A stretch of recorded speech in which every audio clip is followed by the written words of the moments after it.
Pourquoi tant d'enfants de Dieu sont-ils dans la défaite? Cela vient du fait qu'ils s'attendent à recevoir de Dieu un don au lieu de Christ lui-même.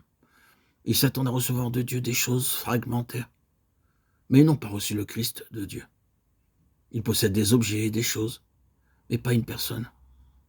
Je me demande dans quelle mesure nos yeux sont ouverts à cet égard. Je pense pouvoir affirmer catégoriquement que la solution à ce problème constitue la réponse à tous les autres problèmes. Quand nous avons été sauvés, nous avons entendu la parole de Dieu déclarer, car Dieu a tant aimé le monde qu'il a donné son Fils unique, afin que quiconque croit en lui ne périsse point, mais qu'il ait la vie éternelle. Jean 3,16.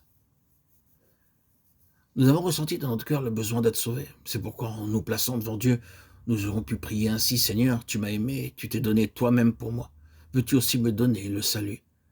Tu es devenu mon sauveur. Me donnerais-tu aussi le salut? Nous serions bien insensés de réclamer le salut, comme si le sauveur lui-même n'était pas suffisant. C'est pourtant ce que beaucoup font. Quel évangile prêchons-nous? Nous annonçons que Dieu nous a donné le sauveur, mais lorsque nous répentons, nous disons dans la prière: « Oh Dieu, donne-moi le salut ». Permettez-moi de vous dire que Dieu n'a qu'un Fils et ce Fils est notre salut.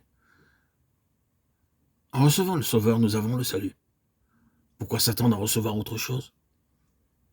Seul un insensé pourrait prier de cette manière. Puisque tu es devenu mon Sauveur, maintenant donne-moi aussi le salut. Aujourd'hui, nous sommes chrétiens, nous sommes sauvés, et Dieu nous a donné Christ pour être notre vie.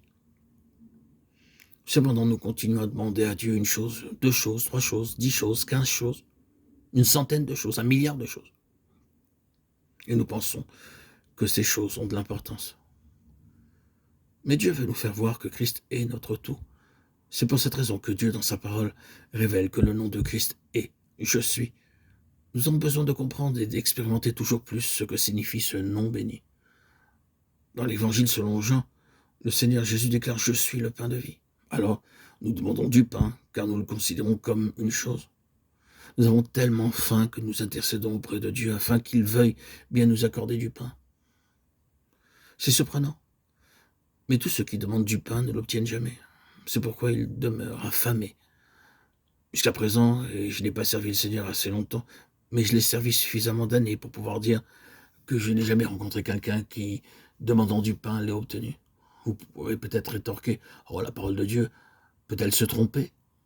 Dieu n'a-t-il pas dit, car il a satisfait l'âme altérée, il a comblé de bien l'âme affamée » Psaume 107, 9. Ma réponse est bien sûr: il a rassasié ses affamés avec des biens, des bonnes choses, Luc 1, 53. Mais que sont ces bonnes choses qui rassasient les affamés? Nous devrions savoir que ce qui nous satisfait aux yeux de Dieu, ce n'est pas du pain, mais Christ. Souvent, nous nous sentons affamés et vides intérieurement. Croyant que Dieu peut répondre à ce besoin, nous prions et nous attendons à être nourris. Mais nous ne savons pas comment obtenir de la nourriture. Tout ce que nous savons devoir faire, c'est d'aller plus près du Seigneur, en croyant et en recevant toujours plus ce qu'il est, et nous satisfaire toujours plus de lui. Ce qui nous étonne, c'est que bien que n'ayant pas reçu la nourriture souhaitée, nous sommes cependant satisfaits. Non pas reçu la nourriture à laquelle nous pensions, mais en nous approchant du Seigneur. Nous avons été satisfaits en croyant, en acceptant ce qu'il est. Car la nourriture pour Dieu, c'est Christ. Ce n'est pas quelque chose qui s'appelle de la nourriture. Les Chinois ont un proverbe, un pour tous. Cela peut sûrement s'appliquer aux choses de Dieu. Quelle que soit la chose demandée, Dieu répond toujours par Christ, celui qui est un pour tous. Je me réjouis toujours et je loue Dieu pour la simple raison que ma justification n'est pas le fait de ma propre conduite, mais qu'il a une personne, le Seigneur Jésus. Puisque ma justification, c'est le Seigneur Jésus, je puis non seulement dire que j'ai cette justification, mais je peux aussi parler de ma justification et louer et donner gloire à ma justification. Est-ce que cela vous semble étrange?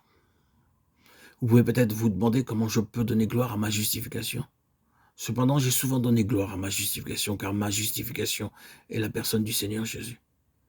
De même, ma sanctification n'est pas due à ma propre conduite. J'ai fréquemment loué ma sanctification. Je ne prétends pas dire que j'ai loué ma conduite. Au contraire, je hais ma manière de me comporter. Cependant, je peux louer ma sanctification. Parce que ma sanctification, c'est mon Seigneur. Oh, combien ces deux choses sont différentes. La première est une chose alors que l'autre, c'est le Seigneur lui-même.